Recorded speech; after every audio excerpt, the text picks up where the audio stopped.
بسم الله، الحمد لله و الصلاة و السلام علی رسول الله و علی آله و صحبه و من والاه. بینندگان عزیز و گرامی، السلام علیکم و رحمت الله و برکاته. خوشحالیم که بار دیگر در خدمت شما بزرگواران هستیم با برنامه دفاع از سنت.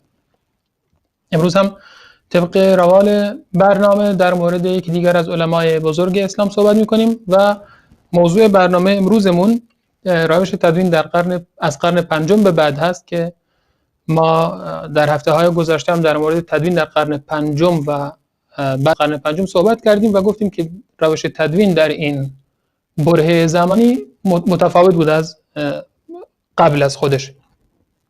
امروز ما در هفته‌های گذشته در مورد احادیث موضوع صحبت کردیم و کتابایی که در این باب نوشته شده بودند. امروز هم می‌خوایم در مورد کتاب‌هایی صحبت بکنیم و تألیفاتی صحبت بکنیم که در مورد احکام نوشته شدن.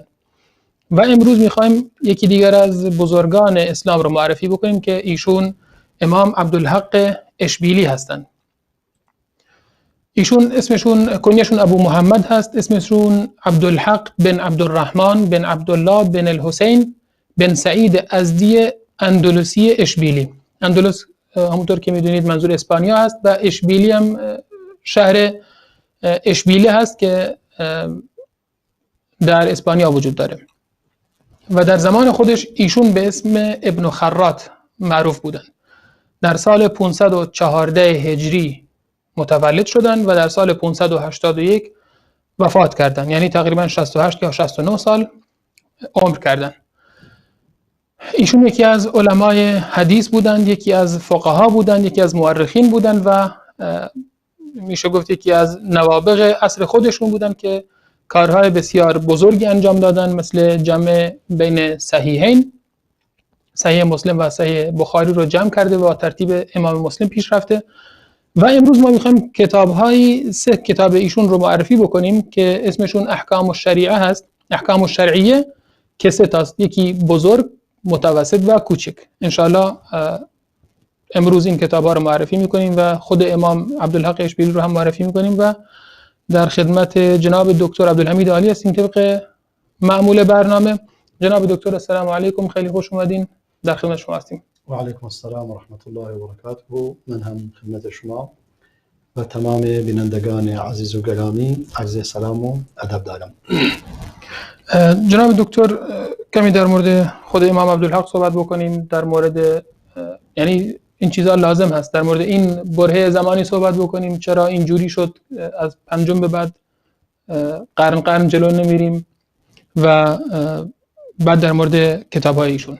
بله، این که ما قرن جلو نمیریم چون تقریبا طبیعت تدوین از قرن پنجم به بعد دیگه شبیه هم بوده، یعنی دیگه درست. زمان کتابت حدیث یا بگویم تدوین حدیث برای اینکه با سند خود تألیف شود و تدوین چیز جدیدی بیارن، چیز جدیدی دیگه باقی نمونده. درسته. فقط کار این است که روی همونه که وجود دارد باید کار بشه، تحقیق بشه، تدقیق بشه و تنظیم بشه که در این یعنی کل احادیث تا قرن پنجم جمع شده، تمام شده. بله دیگه شکی دارم نیست. درست.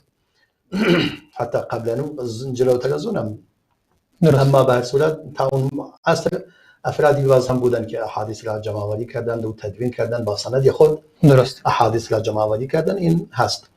از قرن پنج و بعد دیگه معمولا دفاع از سنت چون تمام این کارها برای حفظ سنت و دفاع از سنت هست. بله.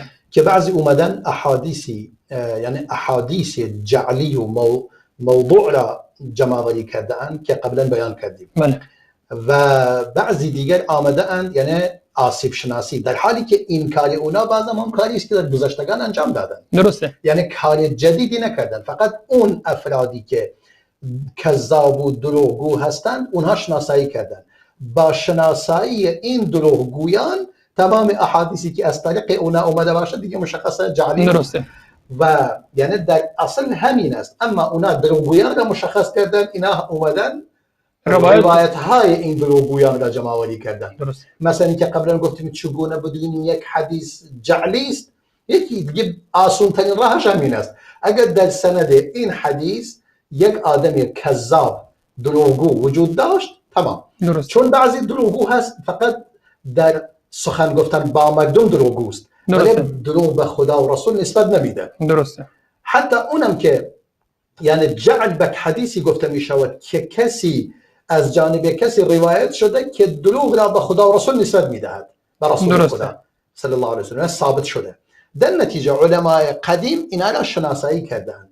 اکنون کارهای دیگری که از این عصر به بعد، یعنی از قرن 5 به بعد تا قرن معاصر، این بوده که آمدن این کتاب‌ها را کتاب احکام به صورت ویژه کتاب‌هایی در احکام جمع آوری کردن. احکام هم مراد احکام فقهی است، احکام عملی است، احکام مثلا نماز و روزه و حج و زکات و معاملات و نکاح و مسئله جهاد و مسائل قصاص و این چیزایی که حدود و اینا احادیثی هستند که مربوط به احکام هست. در این عصر به بعد دیگه شروع شده به این کارها، چون دیگه حدیث از اون مجموعه احادیث اینها را جمع آوری کردند. از جمله افرادی که این کار رو انجام داده و کتابش در دسترس مسلمانان اکنون وجود دارد امام عبدالحق اشبیلی است که در متولد 510 یا 514 چون اختلافی هست در مورد آن، اما متوفای 581 است. این عالم بزرگوار بوده که احادیث کتاب‌های زیادی تألیف نموده و از این در قلب اروپا اون روز که در زیر چتر اسلام بوده و در زیر نفوذ اسلام بوده، در اسپانیا، در اشبیلیه که شهر بزرگی است در اسپانیا، اسپانیای امروزی، در اونجا بوده و بعداً به لبنان رفته که اون هم یک شهر دیگری نزد همون در تو خود اسپانیا است، یا بعضی بعداً به بجایر رفته که الان در شرق الجزائر است مثلا.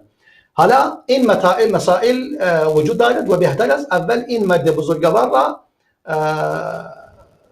معرفی کنیم مقداری که چگونه بوده. اول در اشبیلیه شروع کرده بالاخره از آخرین شاگرد ابن حزم که از طریق اجازه از او شاگرد ابن حزم بوده، قاضی شریح متوفای 539. یعنی این از این شیخ علم دریافت نموده اولین. سپس به اشبیلیه رفته، از اشبیلیه به لبله رفته و در اونجا با ابوالحسن خلیل بن اسماعیل السکونی همراه می شود و از او علم دریافت می کند و به او می خواند و نزد او تفقه می کند و علم و ادب یاد می گیرد. سپس از لبزه به بیجایه می رود که بیجایه همون شهری است که در شرق الجزایر امروزی است. در اونجا سکونت می گزیند و در اونجا فتنه واقع می شود که در زمان دولت موحدین اون عصر، دولت موحدین از او می خواهند که حتما که قاضی شود، او راضی نمی شود. بعد از دولت موحدین که دولت بعدی بعد از اونا می آیند، از او می خواهند که قاضی شود، برای اونا قبول می کند. دوباره دولت موحدین اون زمین را از اونا دوباره می گیرند و الان دیگه از او کینه می گیرند. چگونه شد که حاضر نبودی برای ما قاضی باشی ولی بعد در دولت اونا قاضی شدی؟ دیگه برایش مشکل پیش اومد و تصمیم حتی گرفتن که او را شهید کنند، اما الحمدلله نجات یافت و به گونه‌ای خدا او را حفظ کرد و به مرگ عادی و طبیعی فوت کرد. درست. در بجای سکونت گزید و آن را وطن خود قرار داد و در اینجا علم و دانش خودش را منتشر نمود و تألیفات زیادی در آنجا تألیف نمود و اسم او به یعنی معروف شد به این که مثلا به همون شهری که در آخر در اونجا موند و دیگه در واقع آوازه او به همه جا رفت و آگاهی او خیلی زیاد شد و نهایتا این در زمانی که ابن غالیه میروقی بر اون سرزمین تسلط پیدا می کند، از او خواست که قاضی شود، این قبول کرد. درست. ولی به خیلی زیاد طول نکشید، نهایتا ابن غالیه دوباره بیرون کردند و دولت موحدین برگشتند. اینم در سال 581 بوده، یعنی تقریبا. ولی دیگه 581 همون اواخر عمرش بوده، یعنی دیگه اونا می‌خواستن او را شهید کنند ولی الحمدلله خودش با مرگ طبیعی فوت کرد. درست. یعنی همون میگه 19 581 دولت موحدین در اونجا دوباره بر آنجا مسلط شدند. درست. میگه ابو یوسف که یعقوب امیر موحدین بود کینه خاصی نسبت به امام اشبیلی در دل گرفت بعد از این، اما الحمدلله خودش فوت کرد. حالا این مرد بزرگوار ببینیم از چه کسانی علم و دانش را دریافت کرده. از ابو محمد یعنی امام ابو محمد اسمش ابو محمد است، کنیه ابو محمد امام اشبیلی که اسمش عبدالحق و کنیهش ابو محمد هست. علم را از مجموعی از اهل علم مثل ابو الحسن طارق بن موسی بن یعیش منصفی که متوفای 549 هست، 549، و ابو الحکم عبدالسلام بن برجان لخمی که 536 وفات یافته، و ابو بکر عبدالعزیز بن خلف بن مدیر ازدی که 544 وفات یافته، و ابو الاصبع عبدالعزیز بن علی الطحام که 559 وفات یافته، و محدث معروف ابو محمد طاهر بن عطیه حجازی که متوفای 537 است، و قاضی ابو بکر بن عربی که خیلی معروف است و صاحب کتاب احکام القرآن هست که در 543 اون هم وفات یافته. و کسانی که از حالا اینا شیوخ معروف و بارز این مرد بزرگوار بودند. و اونایی که از امام عبدالحق در احادیث را روایت کرده اند و یعنی علم از او دریافت کرده اند، ابو جعفر احمد بن علی بن عون الله انصاری متوفای 609 هجری، ابو الحسن علی بن محمد جمیل معافری 605 هجری یعنی در اوایل قرن هفتم، و ابو الفضل جعفر بن محمد بن طاهر قیسی که متوفای 598 است، و ابو محمد عبدالله بن سلیمان بن حوت الله که متوفای 612 است، و ابو الحسن ابی نصر الزاهد که متوفای 652 است. یعنی اینا از شاگردان او هستند. و ابو محمد عبدالله بن احمد بن تمیمی که متوفای 620 است. حالا به صورت مختصر قول بعضی از اهل علم در مورد این مرد بزرگوار یعنی بدونیم که جایگاه علمی ایشون چگونه بوده و اهل علم چگونه این را معرفی کردند. یکی از شاگردان خودش که اسمش ضبی است میگوید در مورد امام عبدالحق، میگه الفقیه المحدث الحافظ، هم فقیه است، هم محدث است، هم حافظ است، یعنی دیگه لقب محدثین است. و کان متواضعا، یعنی آدمی بوده بسیار اهل تواضع و خیلی در دنیا زاهد بوده، با کم قناعت نموده، و هرگاه نماز صبح را می‌خواندند مسجد جامع تا وقت نماز ضحی، نماز چاشتگاه، در اونجا تدریس میکرد. بعداً بلند میشد 8 رکعت سنت ضحی را میخواند و بعداً برمیگشت به خانه و مشغول تألیف و نوشتن بود تا نماز ظهر. دیگه برنامه‌ریزی دقیقی کرد، مثل ما نبوده. وقتی که نماز ظهر را میخواند و نماز ظهر انجام میداد، دیگه دوباره کلاس او شروع میشد تا عصر. با او یعنی کلاس داشت، تدریس میکرد.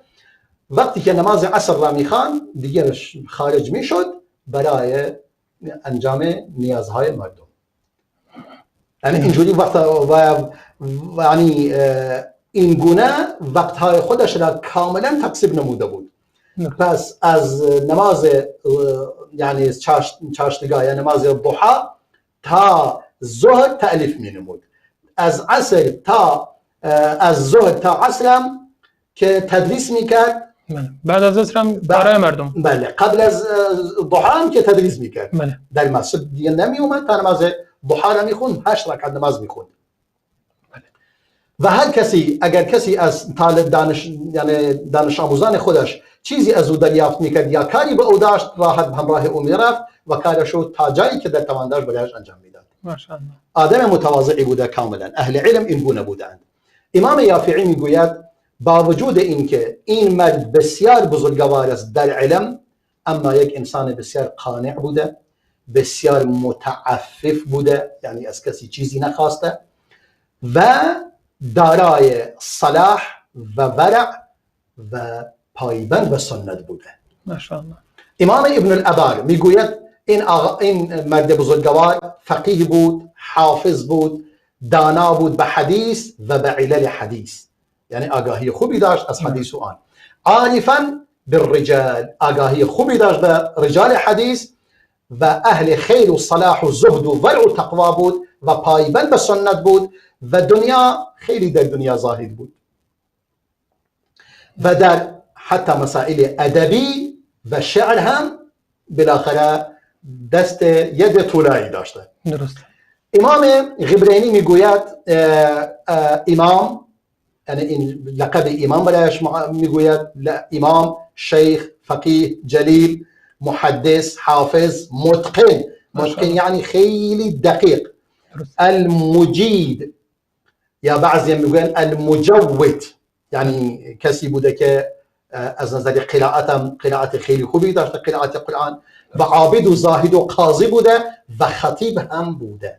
درست. خطیب یعنی و تألیفات فراوان و بزرگی او در واقع دلالت می کند بر شرف و بزرگی این مرد بزرگوار و دیگه مشهور شد و در مردم بالاخره کتابهای او را مرتب در بین آنها رد و بدل می شد و علم و دانش او به همه جا رسید.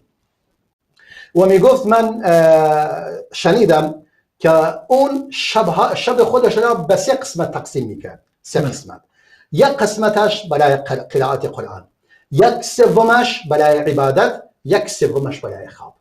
سبحان الله. یعنی به این صورت کل شب را به 3 قسمت تقسیم میکرد که خداوند متعال بیان میکند برای رسول خدا صلی الله علیه و سلم: قم الليل نصفه او انقص منه قلیلا او زد علیه ورتل القرآن ترتیلا، که در آخر سوره مشخص شده ان ربك يعلم انك تقوم ادنى من ثلثي الليل ونصفه وثلثه. یعنی گاهی رسول خدا صلی الله علیه و سلم نصف شب بیداری کرده، گاهی 1/3 شب بیداری کرده، گاهی 2/3 شب بیداری کرده. ثلثه ونصفه وثلثه. يعني ثلث يعني ادنى من ثلثي الليل، يعني ان ربك يعلم انك تقوم ادنى من ثلثي الليل، ادنى يعني کمتر از 2/3. یعنی به 2/3 نمیرسه، یک کمی مقدار کمتر از 2/3 شما بیداری می. این با توجه به دراز بودن و کوتاه بودن شبها اینجوریه، یعنی در بعضی فصول شب که دراز میشه نزدیک به 2/3 شب بیدار بوده. در بعضی شبان نصف آن، در بعضی شبها 1/3 آن. اینم میگوید امام این مرد بزرگوار بالاخره 1/3 شبش برای قرائت قرآن، 1/3 برای عبادت که خود قرائت خودش عبادت بزرگیه. درست. یعنی باید بگم 2/3 برای عبادت بوده، 1/3 خوابیده، 1/3 شب خوابیده. درست. و در عین حالم آدمی بوده دنیا را خیلی کم خواسته و با کمترین چیز قناعت میکرده و در عین حال دارای اخلاق پسندیده‌ای بوده. ماشاءالله.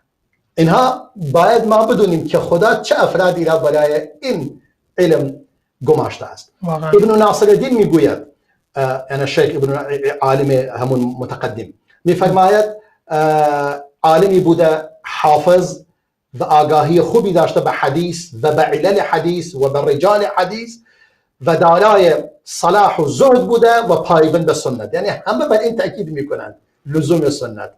و امام ذهبی میفرماید الامام البارع المجود العلامه الحجه. ماشاءالله. دیگه کسی که امام ذهبی این رو بهش بگوید واقعا دیگه مشخصه.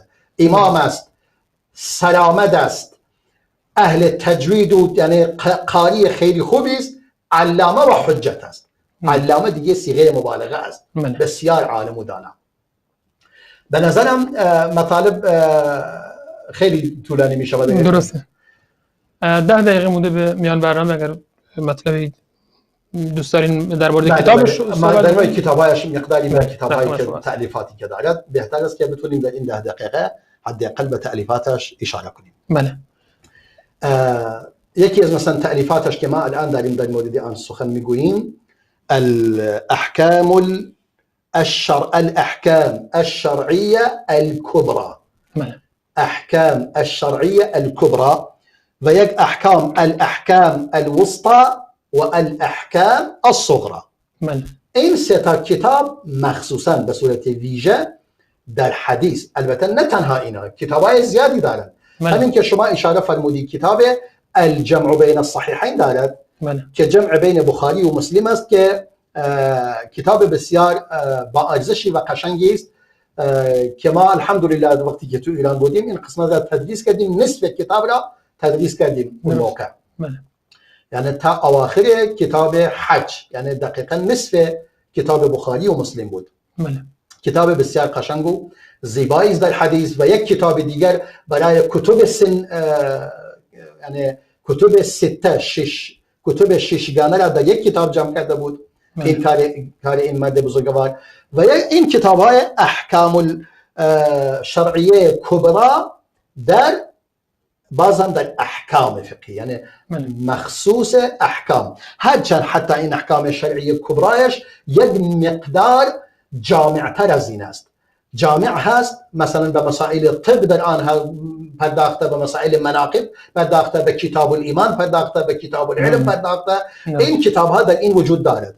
و کتاب الوسطا تقریبا مختصر این کتاب کبرا است که کتاب الوسطای او 5000 حدیث است ماشاءالله، و کتاب الصغرای او 1015 حدیث است که این هم میتوانیم بگوییم مختصر احکام الوسطا است.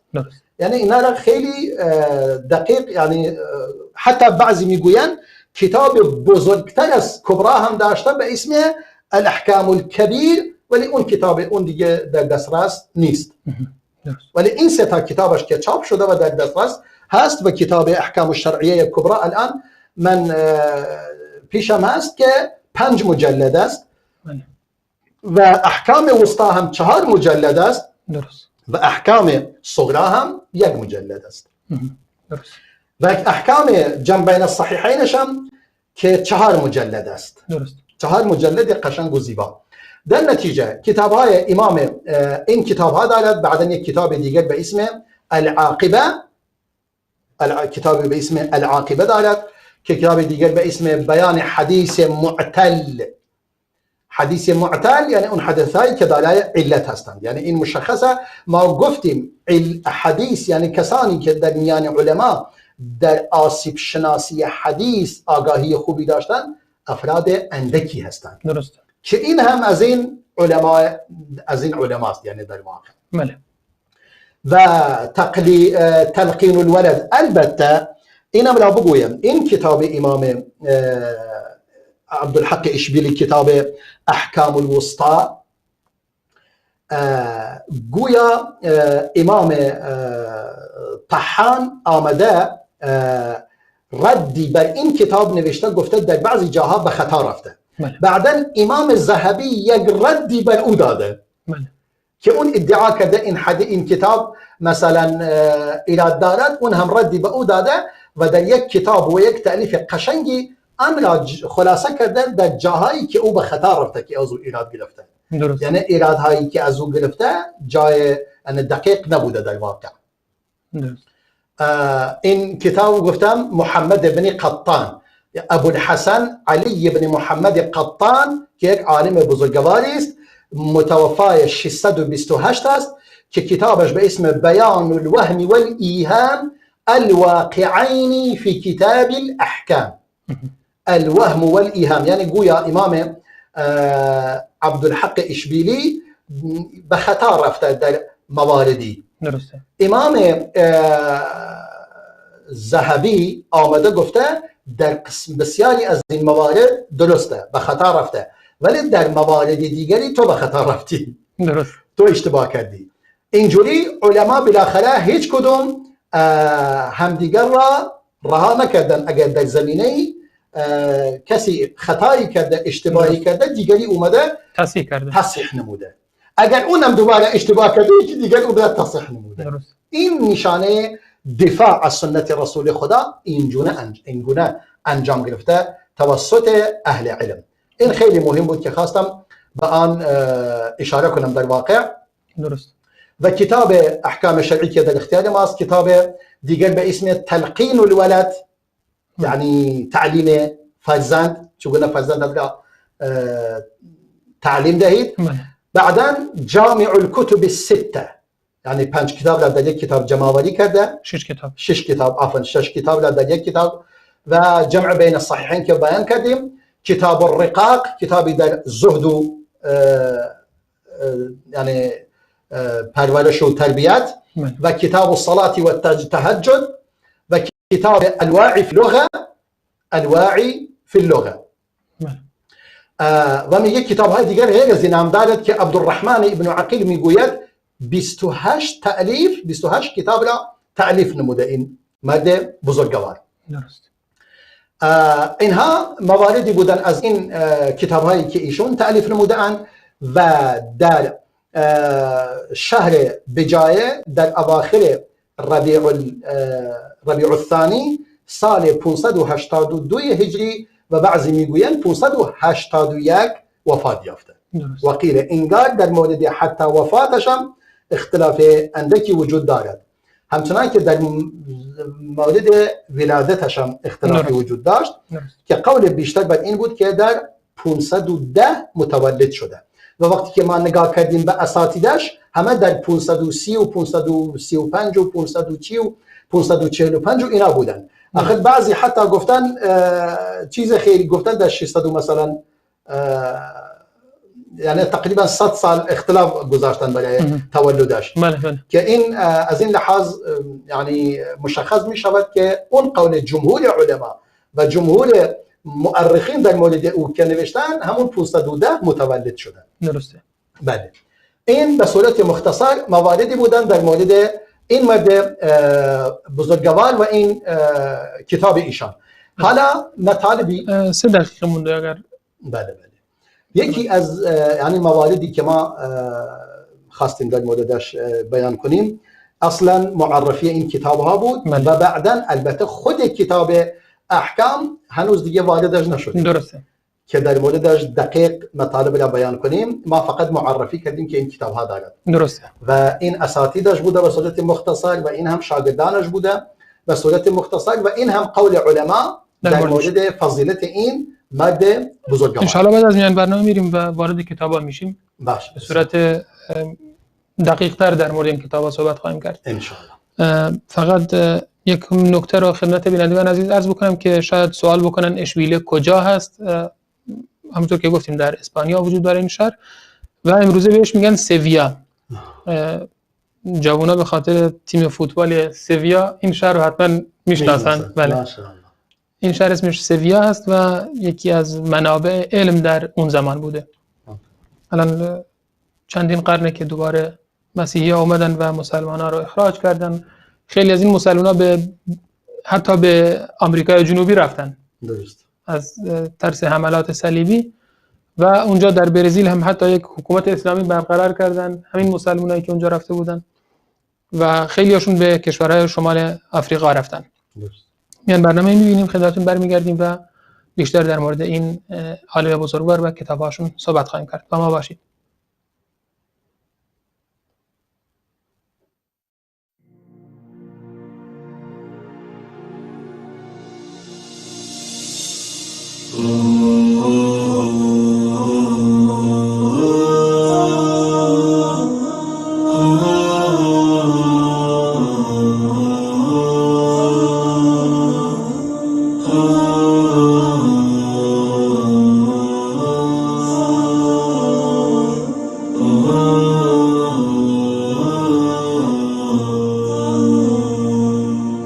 شبستان وجود ما بدون یاد ربطار است، به نازن نور قرآنش دوای قلب بیمار است. زمین خشک دلها را چو آب پاک باران است، هر آن کس زان گریزان است، گلستانش پر از خار است. بود نطق خداوندی غم ابلیس مکار است.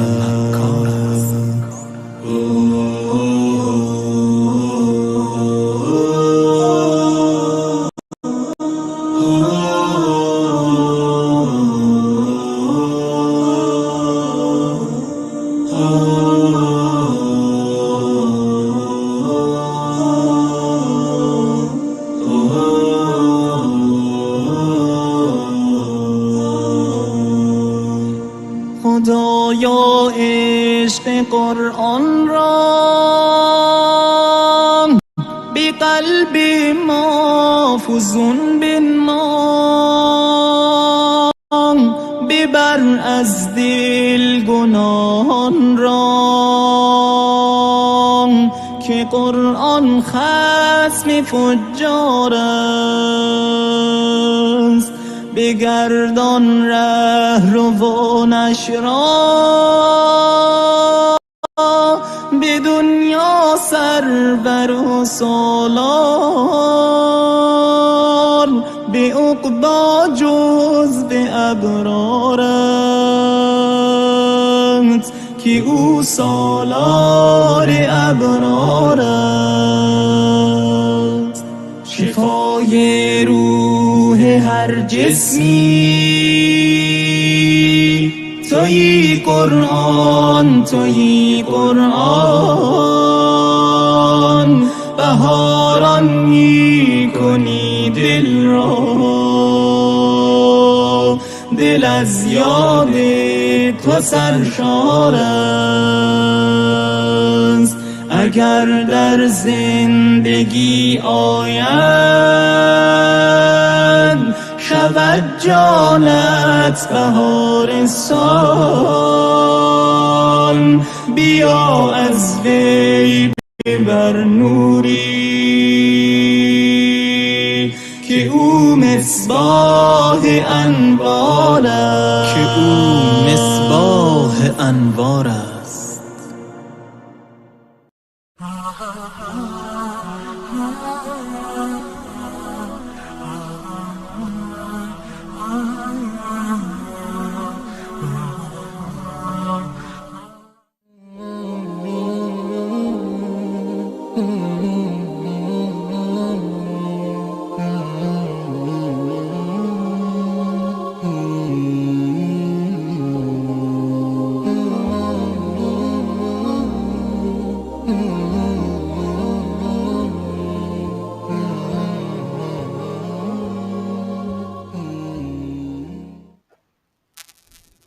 با سلام دوباره خدمت شما بینندگان عزیز و گرامی. در خدمتتون هستیم در برنامه دفاع از سنت و روش تدوین از قرن پنجم به بعد و در مورد موضوع برنامه امروز در مورد احادیث احکام بود. در قسمت اول در مورد امام عبدالحق اشبیلی صحبت کردیم که ایشون یکی از علما هستند که در این فن کتاب نوشتند و مخصوصا در مورد احادیث احکام صحبت کردیم. جناب دکتر، آیا امام عبدالحق اشبیلی تنها کسی بوده که همچین کاری کرد، یعنی در قرن پنجم از قرن پنجم به بعد احادیث احکام نوشته، یا کسای دیگه هم بودن؟ اگر هستن برامون چند نمونه ذکر کنیم.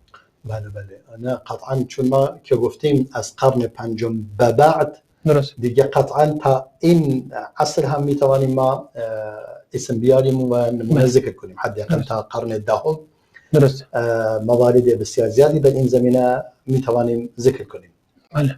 این تنها کتابی نبوده، حالا که اینجوری باشد به عنوان به صورت بسیار سریع چند نمونه را ذکر میکنیم. البته حتی یک کتابی که قبل از همه اینها بوده که ما قبلا هم در قرن چهارم اینو گفتیم، مثلا کتاب السنن الصحاح المأثورة او الصحيح المنتقى، این مال امام حافظ ابو علی سعید ابن عثمان ابن سکن که این متوفی 353 است، ولی متاسفانه این کتاب هیچی به دست ما نرسیده است. درست. در نتیجه انگار وجود ندارد، وگرنه قبل از این کتاب وجود داشته و کتاب دیگری که بعدن تألیف شده در این بعد از اون کتاب ابوالقاسم زیدونی بله. که این هم ابو محمد عبدالحق در مقدمه احکام الوسطا به آن اشاره می کند. درست. که از آن اشاره می کند که از آن کتاب احادیثی را از آن گرفته و بیان کرده که اون احادیث مثلا احادیثی را گرفته به صورت کلی، احادیث صحیح، احادیث ضعیف، همه را جمع کرده و بالاخره آورده و احادیث احکام را احادیث زیادی جمع کرده، صحیح و ضعیف و همه چیز. و این کتاب را آورده ولی این هم ظاهرا به دست ما نرسیده. درست. در نتیجه یک کتاب دیگر به اسم کتاب المنتخب المنتقى. المنتخب المنتقى امام حافظ ابو جعفر احمد بن مروان عبدالملک بن محمد انصاری اشبیلی در سال که متوفای 549 بوده که این هم یعنی یک عالم بسیار جا افتاده بوده در علم حدیث و در رجال حدیث. بله. حتی اینقدر نظر علمی توانایی خوبی داشته که به او میگفتند ابن معین وقت خودش یا بخاری زمان. این هم ابن معین. بله، ابن معین وقت یا بخاری زمان. بله. اینقدر یعنی عالم بزرگی بوده که در سنن کتاب بزرگی را تألیف نموده، همون المنتخب المنتقى المنتخب المنتقى که هر دوتایشون تقریبا معنی یکی داریم، یعنی منتخب احادیث برگزیده، منتقى هم یعنی برگزیده و انتخاب شده که در آن احادیث زیادی در آن جمع‌آوری کرده از حدیثی که در مورد مصنفات و مسندات وجود دارد که این حدیث هم امام یعنی عبدالحق اشبیلی کتاب‌های خودش را بر این اساس بنا نموده. یعنی از اینها گرفته هم احکام الکبرى، هم احکام الوسطى، هم احکام الصغرى خودش. در نتیجه امام عبدالحق یعنی از این کتاب‌ها قبلا استفاده نموده و جمع‌آوری کرده. هرچند در این کتاب‌ها روشش که بیان می‌کنیم اول میاد مثلا تأکیدش اعتماد اصلیش بر صحیح مسلم است، همچنان که در جمع بین الصحیحین صحیح مسلم را اصل قرار داده، در این کتاب‌ها اعتماد بیشترش بر صحیح مسلم است. ظاهرا علمای اندلس بر این بودن که صحیح مسلم بله صحیح مسلم بهتر از صحیح بخاری هست. بله، مغاربه بر این اساس، ولی در واقع نه در از لحاظ سند و از لحاظ دقتی که بخاری داشته، از لحاظ ترتیب بندی و تدقیقی که امام مسلم داشته. به خاطر این اگر حدیثی در مسلم وجود داشته کاملتر و جامعتر بوده اون را گرفته. درسته. وگرنه دیگه بعد از آن به بخاری از بخاری گرفته و بعد از آن از کتاب‌های دیگر یکی پس از دیگر. و یک کتاب دیگری که خیلی معروف است و در خیلی جاها الان در اختیار مسلمانان قرار میگیرد عمدة الاحکام. بله. امام حافظ بزرگ تقی الدین عبدالغنی بن عبدالواحد بن علی بن سرور المقدسی که متوفای 600 هجری بوده که این یک کتاب مختصری است در احکام. بله. في احاديث خير الانام، عمدة الاحکام في اخبار خير الانام. بله. که مختصری است از احادیث بخاری و مسلم فقط در احکام. بله. کتاب خیلی قشنگ و زیبایی است و متداول است و در بسیاری از دانشگاه‌ها حتی به عنوان کتاب مبتدی این کتاب را می‌خوانند و در مدارس دینی از آن استفاده می‌شود. حتی در مناطق خود ما هم در ایران هم استفاده می‌شود این کتاب در مدارس دینی. و این کتاب شرح قشنگی دارد به اسم احکام الاحکام مال امام ابن دقیق عید و شرح دیگری دارد به اسم الاعلام بشرح عمدة الاحکام مال ابن الملقن و شرح های دیگری دارد به شرح ابن بسام که این معاصر است و آن را شرح نموده. و کتاب دیگر احکام الکبرى عبدالغنی، دوباره عبدالغنی مقدسی که امام الذهبی در سیر اعلام النبلاء اسم این کتاب را آورده و گفته احکام الکبرى دارد امام عبدالغنی مقدسی. و ابن عبدالهادی یعنی امام الذهبی این کتاب را یعنی صاحب این کتاب را به اسم ابن عبدالهادی اسم میآورد، ولی در بیشتر علما میگن عبدالغنی مقدسی، ولی اون میگوید ابن عبدالهادی در شرح علل ابن ابی حاتم و غیره آن. و امام الذهبی بعدا این کتاب را میگوید در یک مجلد این کتاب چاپ شده، کتاب یک مجلدی است و بعدا این کتاب عبدالهادی هم امر یعنی با صورت قشنگ امر تخریج نموده و این حدیث کتاب را تدوین کرده. و یک کتاب دیگر به اسم دلائل الاحکام. دلائل الاحکام این هم امام علامه بهاءالدین یوسف بن رافع بن تمیم شافعی که مشهور است به ابن شداد. این هم کتاب مختصری است در 2 مجلد در کتاب احکام که مؤلف در مقدمه این کتاب میگوید هنگامی که دیدم احادیث از پیامبر خدا صلی الله علیه و سلم ادله غالب احکام و اصول غالب احکام شرعی است، پس من بر خود لازم دیدم که این کتاب را جمع آوری کنم و احادیثی را در آن جمع آوری کرده، احادیث صحیح یا حسن یا غریب و امر مشخص کرده که این حکم احادیث را بیان نموده. یا کتاب دیگر سنن و احکام عن المصطفى علیه السلام المعروف باحکام الضیاء، یعنی کتابی است به اسم احکام الضیاء.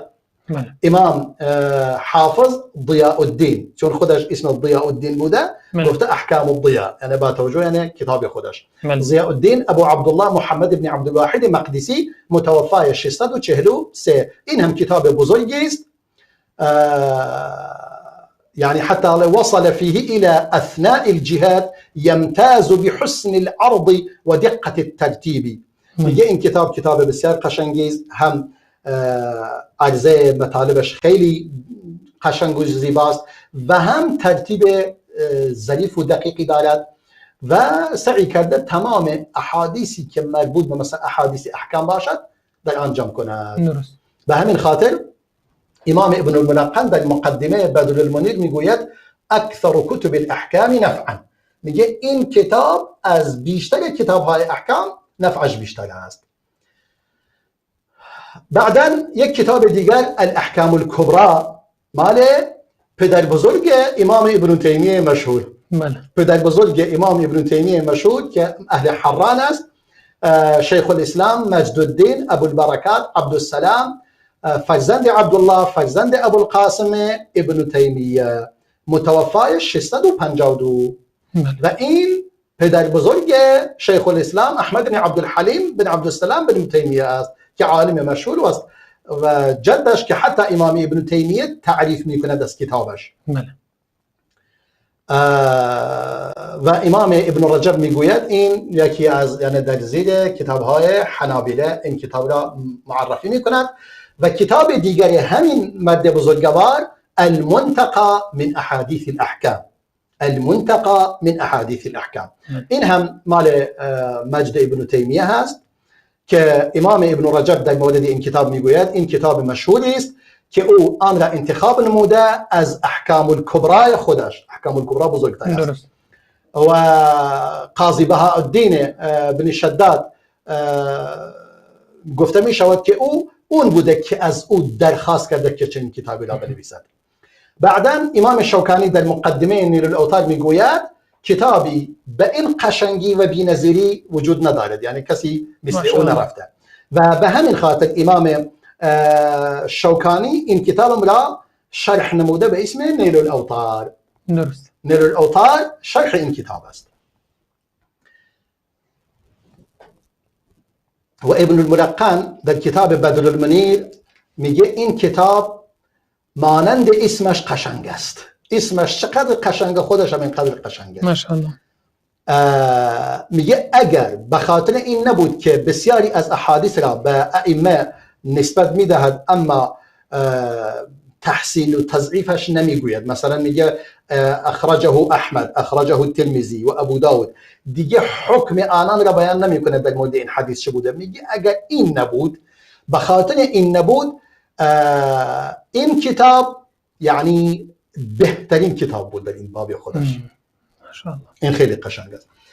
پس این کتاب قشنگی بود. یک کتاب دیگر کتاب خلاصة الاحکام في مهمات السنن و قواعد الاسلام، این هم کتابی بود مال امام نووی که متوفای 676 بوده، که ابن ملقن میگوید من آن کتاب را دیدم با خط خودش، اگر اون کتاب در تکمیل میشد دیگه بی‌نظیر بود. ماشاءالله بی‌نظیر بود، یعنی نظیر ندارد، که متاسفانه این کتاب تکمیل نشده و در اختیار ما قرار نگرفته و میگن دو مجلدش چاپ شده تا کتاب الزکات، دیگه تکمیل نشده و بالاخره وفات یافته رحمه الله.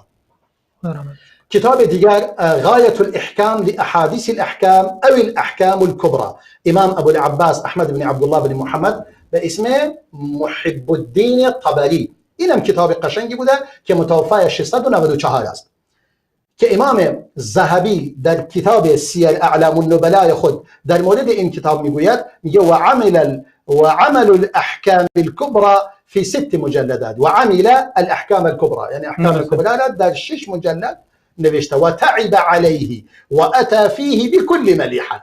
میگه خیلی بر آن خسته شده و هر چیز زیبا و نمکیز آورده. ماشاءالله. بكل ملیحه، یعنی هر چیز قشنگ و زیباست واقعا او انجام داده در اون کتاب. امام ابن کثیر تعریفش میکند. بعدا همین محب الدین الطبری کتاب دیگری دارد به اسم الاحکام الوسطى و یکی دیگر به اسم الاحکام الصغرى. درست. که این هم هست و یکی دیگر به هر صورت ماشاءالله تعدادشون خیلی زیاده جناب شیخ. نمیرسیم ظاهرا. من فقط اینجا 13 دقیقه 12 دقیقه مونده تا پایان برنامه. بله. پس خیلی خوب، یک کتاب دیگه به سرعت میریم. امام الامام فی معرفت احادیث الاحکام. الامام درست. این هم یک کتابی است در این باب جمع‌آوری شده امام تقی الدین ابن دقیق عید که متوفای 703 هست. بعدا الامام باحادیث الاحکام، این هم مال ابن دقیق عید است که کتاب کوچکی است، مختصر کتاب خودش است. امام مختصر کتاب امام است. الامام مختصر کتاب امام است درست. که خودش به آن امام فرموده و کتاب بسیار قشنگی است. بعدا الاعلام باحادیث الاحکام، این هم شیخ الاسلام بدرالدین محمد بن ابراهیم بن جماعه 733 متوفای 733 است. بعدا کتاب الاهتمام بتلخیص الالمام، این هم قطب الدین ابی علی عبدالکریم بن عبدالنور بن منیر حلبی، آن را مختصر نموده به اسم الالمام باحادیث الاحکام متوفای 735. بعدا کتاب المصباح، بعدا کتاب مطلع على جمله من الاحاديث النبويه على تبويب المقنع، مقنع امام ابن قدامه. و بعدا الاحکام لاحاديث الالمام على الدین علی بلبان فارسی که متوفای 739 است.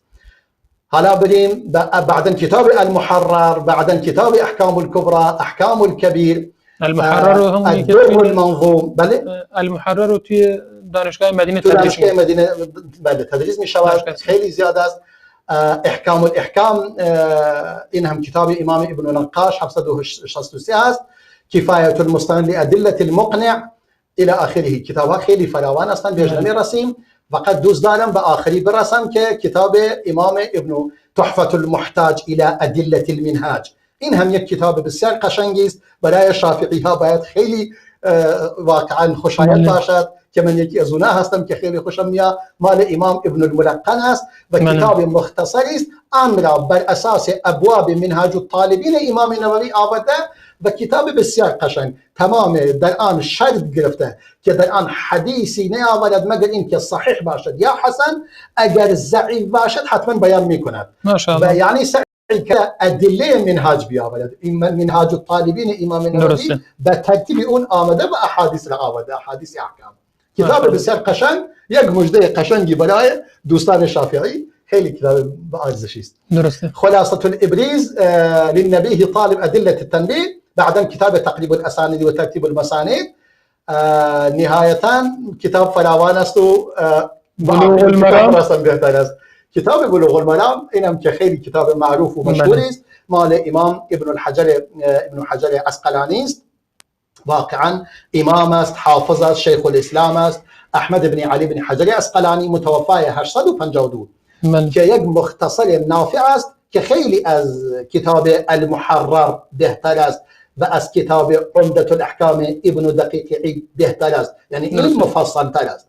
سعی کرده تمام احادیثی که دله احکام است در آن جمع آوری کرده، در حالی که این یکی از کتاب‌هایی است که در ابتدای عمرش آن را تألیف نموده امام ابن حجر، ولی کتاب خیلی قشنگ بوده و خیلی خوب جا افتاده. در دانشگاه‌ها اینم کتاب تدریس می شود که شروح خوبی دارد و بهترین شرحش همین شرح سبل السلام است و در معاصر هم کسی توضیح الاحکام شرح بلوغ المرام که نوشتن، کتاب بسیار با ارزش است که در اونجا احادیث را مشخص می‌کند، احادیثی که صحیح و ضعیف را معین می‌کند و اینها. این مطالبی بود که در اینجا بیان شد. اکنون اگر فرصتی داشته باشیم که بیشتر در مورد مکانت یعنی جایگاه احکام الکبری سخن بگوییم. بله. یعنی کمتر از 10 دقیقه مونده. بله خیلی خوب دیگه کافیه.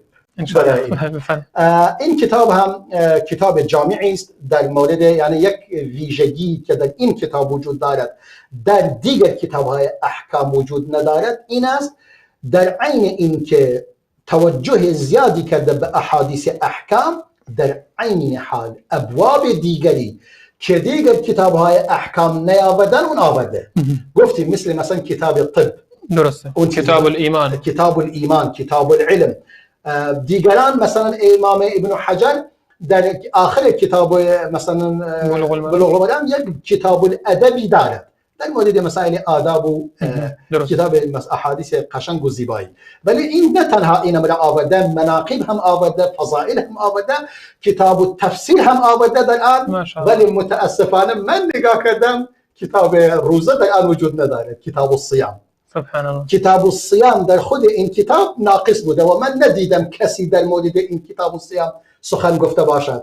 من خودم امروز نظرم این بود چند تا حدیث در مورد کتاب الصیام از این کتاب بخوانم که نگاه کردم دیدم کتاب الصیام در این کتاب وجود ندارد، اما در کتاب تفسیرش آیات مربوط به احادیث الصیام را آورده و احادیث مربوط به آن را ذکر نموده. شاید به همین خاطر کتاب الصیام رو کتاب الصیام دیگه کتاب میبایست باشد، یعنی چون اون کافی نیست. این تنها چند حدیثی در مورد آیا به روزه مثلا گرفتن برای پیرزن و پیرمرد و نمیدونم حامله و شیرده و این افراد یا کسانی که بیمار باشن، یعنی احادیث محدودی است که در کتاب هم بخاری هم مسلم دیگر محدثین هم آوردن، اونم آورده. در اینجا یک چیزی که من خواستم به همین خاطر دوست داشتم به این کتاب الصیام مخصوصا بپردازم، به دلیل اینکه کسانی از من سوال پرسیده بودن که آیا کسانی گویا گفتن الان که رمضان انشاءالله هفته آینده ما در رمضان هستیم که این برنامه اجرا می شود، انشاءالله وارد رمضان می شویم، گویا کسانی گفتن به خاطر کرونا انسان نباید روزه بگیرد چون ممکنه بنیه‌اش ضعیف شود و در نتیجه نتواند روزه بگیرد. در واقع این فکر یعنی این فهم نادرستی است. خوشبختانه دیروز من یکی از یه دوستی برای من یک پزشک مغربی که الان داریم کتاب امام ابن اشبیلی هم بیان میکنیم، اون هم مال اهل مغرب و ایناست، برایم فرستاده بود، میگه اتفاقا روزه گرفتن خیلی بهتر است که سبب میشود بنیه انسان تقویت میشود. میگه بگونه ای که خون انسان غلظتش کم میشود و غلظت خون که کم میشود به راحتی خون به ریه ها میرسد و خون به جاهای مختلف بدن به آسانی میرسد، خیلی بهتر است. کار بسیار پسندیده از روزه گرفتن و اصلا نگران روزه گرفتن نباشید. حتی یک کلیپی از یک دکتر ایرانی هم باز این مطالب را بیان کرده بود، گفته بود هیچ ضرری نداره روزه گرفتن بلکه مفیدم هست. درسته، ولی اگر ضرر داشته باشه حکمش چی میشه؟ اگر برای کسی که بیمار باشه این شکی دارن شرع خدا به او اجازه داده، پیرزن اجازه داره روزه نگیرد، پیرمرد، پیرزن و زن حامله و زن شیرده اینا دیگه شرع خدا مستثناش کرده، میتونن روزه نگیرن به جای آن فدیهش بدهن. و این حدیثی که من در اینجا باز در نظر گرفته بودم بیان کنم، همین حدیثی که در همین کتاب در نظر گرفته بودم بیان کنم. حالا دیگه گفتیم فایده وقت زیادی نمیمونه. در نتیجه یکی از این مزیت این کتاب این است احادیث را با سند خودش نقل میکنه، اما در کتاب الصغرا بدون سند. درست. سند را مختصر کرده کتاب، مختصر کرده، به همین خاطر میگن مختصر. ولی در کتاب و در احکام الوسطا بحث کتاب الصیام مفصل بر آن وجود داره. یعنی تمام. ولی بقیه کتاب‌های دیگر مثل کتاب طب و کتاب مناقب و اینا وجود ندارند.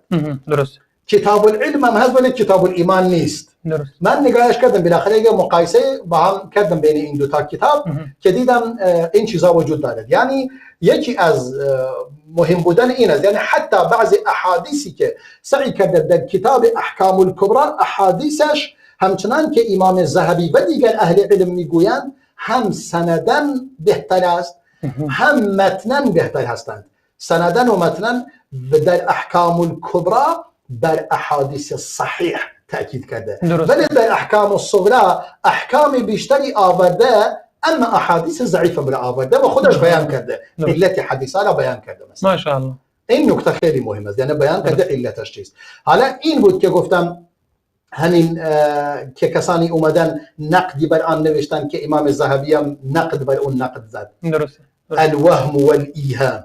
بله. اینه که کتاب اونو امام قطان نوشته بود. بله بله. این کتاب یعنی یکی از این کتاب‌های بسیار با ارزش است. یعنی این یعنی ویژگی‌هایی که در این کتاب بیان شد در تمام اون کتب احکام وجود نداشت. درست. در تمام اون کتب احکام. اما گویا چون این از اون دو تا کتاب احکام اولی این کتاب‌ها را گرفته بود و اونها هم کتاب‌های جامعی بودند. درسته. در عین این که به احکام یعنی توجه ویژه‌ای داشت، اما در عین حال جامع هم بودن برای تمام ابواب. درسته. برای تمام. مثلا و یکی دیگر از ویژگی‌های این کتاب این است، از ابواب امام بخاری خیلی استفاده کرده. یعنی سعی کرده یعنی ویژگی‌های مهم مسلم را گرفته و ویژگی‌های مهم بخاری را گرفته، دوتا را جمع کرده در یک کتاب. این یکی دیگر از ویژگی این کتاب است. مثلا وقتی که نگاه میکنی شاید بیشتر از 100 مورد نرسد ولی 50 مورد میرسد که دقیقاً عین الفاظ امام بخاری را آورده برای به عنوان ابواب کتابش قرار داده. چون این دلیل به چی است؟ دلیل به چون امام بخاری مثل علما میگویند، میگه فحول علما از درک بعضی از تراجم بخاری عاجز هستند. فحول علما گاهی تشخیص نمیدن این حدیث ارتباطش با این عنوان چیست. و چون خیلی دقیق بوده در این لحاظ و گفتن فقه امام بخاری در تراجم و در عنوانش هست، امام عبدالحق اشبیلی هم همین کارو انجام داده. این ویژگی ها را گرفته و در کتاب الجمع بین الصحیحین هم این ویژگی ها را باز گرفته. این دقت هایی که در امام بخاری وجود دارد در کتاب خودش قرار داده. یعنی در واقع کتابی بهتر از اون کتاب عبدالحق اشبیلی ندیدم و نگاه کردم علما هم همین نظر دارن که اون جمع بین الصحیحین امام بخاری و مسلم که قرار داده، یعنی نیکی هایی که از بخاری وجود دارد گرفته. یعنی حتی تراجم الجمع بین الصحیحین را دقیقاً تراجم بخاری انتخاب کرده. ترتیب مسلم ولی تراجم سرفیفته امام بخاری، عناوین امام بخاری را انتخاب کرده و ترتیب مسلم را در نظر گرفته. وقتمون رو پایان رسید جناب دکتر. خیلی خوب. ظاهرا مطالب زیاد هست و وقتم کم هست. همه شما را با خداوند بزرگ میسپارم. جزاکم الله خیر جناب دکتر. خیلی از حضورتون استفاده کردیم. بینندگان عزیز و گرامی از شما تشکر می‌کنیم که تا این لحظه با ما بودید. با ما باشید در برنامه‌های آینده هم. تا دیدار دیگر و السلام علیکم و رحمت الله و برکاته.